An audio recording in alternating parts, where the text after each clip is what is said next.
Good morning. It's Thursday. Happy Thursday to you.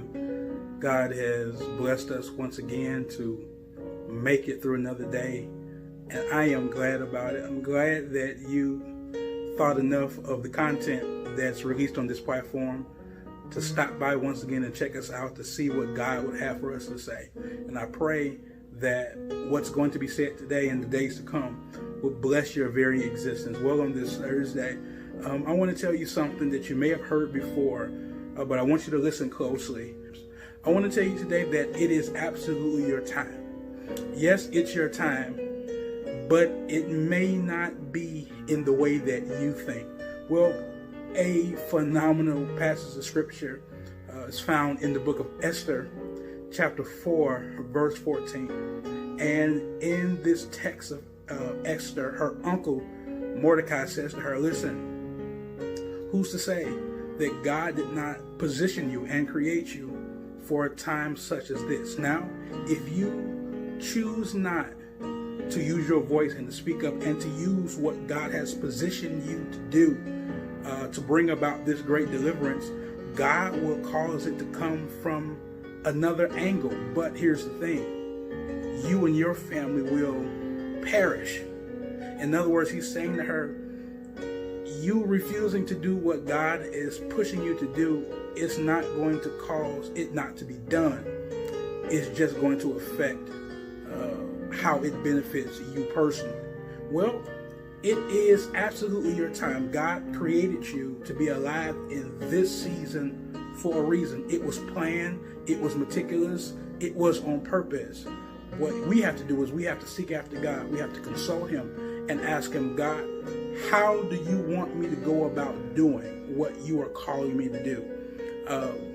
We get in trouble because we hear God, but we refuse to wait around for what he has to say as it pertains to the method. We understand, we know it, we recognize that there is a push for greatness on the inside of us. There is a push for us to get from where we are and to go out into a place to affect change in the world, change in the earth.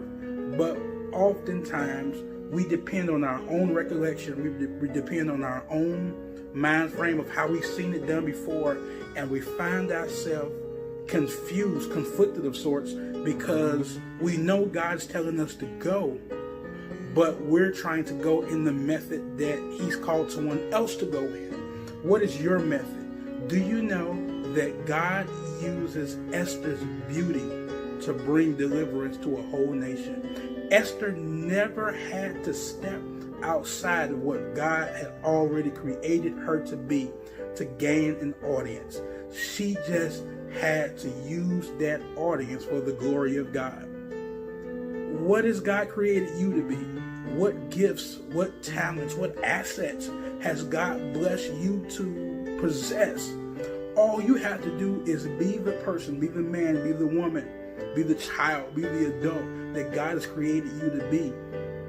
You may not ever receive an ordination paper. You may never receive ministerial credentials, but it doesn't mean that God is not calling you to bring the lost to salvation.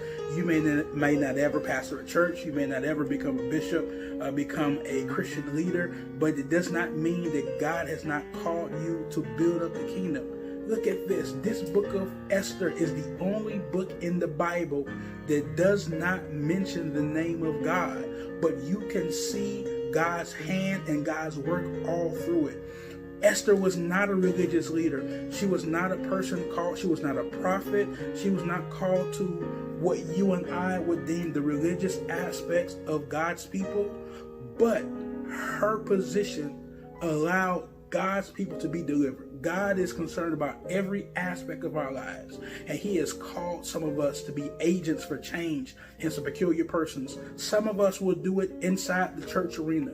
Some of us would do it in the Fortune 500 company. Some of us would do it in government and politics. Some of us will do it in entertainment. But whatever God has gifted you with, whatever he has called you to be, use it for the glory of God.